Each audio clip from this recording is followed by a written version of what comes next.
इस वीडियो में हम पैरासीटामोल सिरप के बारे में जानेंगे। मार्केट में यह किस नाम से अवेलेबल है और इसे किस काम में या यूज़ में लिया जाता है।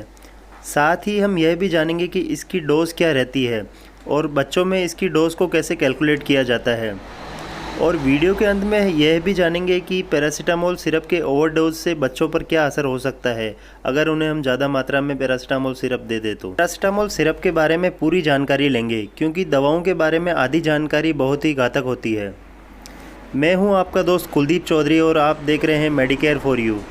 जैसा कि हमने आपको लास्ट वीडियो में पीसीएम टैबलेट यानी डोलो 650 के बारे में बताया था और ये भी बताया था कि पैरासीटामोल मार्केट में टैबलेट, सिरप, ड्रॉप और इंजेक्शन फॉर्म में अवेलेबल है। जैसा कि हम आपको पहले भी बता चुके हैं कि पैरासीटामोल एक anti analgesic antipyretic action show करता है। मतलब ये हमारे शरीर के बढ़े हुए तापमान को कम करता है और हमारे दर्द को भी कम करता है। वैसे पैरासीटामोल सिरप में मार्केट में बहुत सारे ब्रांड्स अवेलेबल हैं बट हम उनके बारे में बात कर रहे हैं जो मेजरली चलते हैं। जैसे क्रोसिन 120 mg है, इसके अलावा क्रोसिन 240 mg है, इसके अलावा कालपोल 120 mg, कालपोल 240 mg और डोलो भी सिरप फॉर्म में अवेलेबल है। पैरासीटामोल का यूज़ इन चीज़ों के लिए किया जा सकता है जैसे सर में दर्द, बढ़े हुए टेम्परेचर के लिए, मसल में दर्द के लिए या फिर हड्डियों के दर्द को ठीक करने के लिए, पीठ में दर्द और दांतों के दर्द के लिए। बट सभी प्रकार के दर्द और बुखार के लिए पैरासीटामोल का एक प्रॉपर अमाउंट में लेना ज़रूरी है।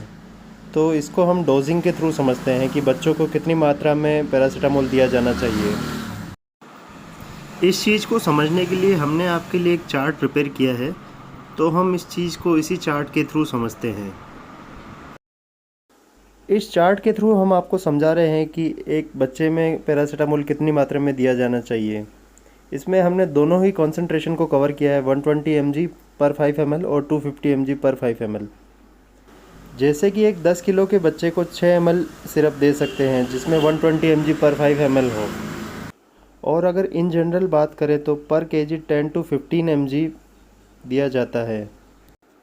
और इसमें भी हमने एक 10 किलो के बच्चे के हिसाब से कैलकुलेशन करके आपको बताया है कि एक 10 किलो के बच्चे को 100 से 150 mg पैरासीटामोल की रिक्वायरमेंट रहती है, तो हम उसको 4 से 6 घंटे के अंतराल में दिन में 4 बार तक दे सकते हैं।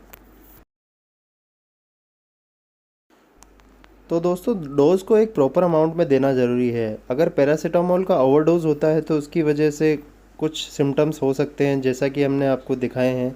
इसमें मेजर सिम्टम है उल्टी होना या उल्टी की इच्छा होना या फिर इसके अलावा स्वेटिंग होना, पेट में दर्द होना।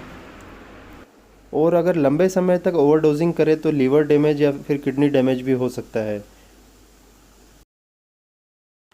रेगुलर अपडेट्स के लिए आप हमें फेसबुक और इंस्टाग्राम पर फॉलो कर सकते हैं और किसी भी क्वेरी के लिए आप हमें डीएम कीजिए।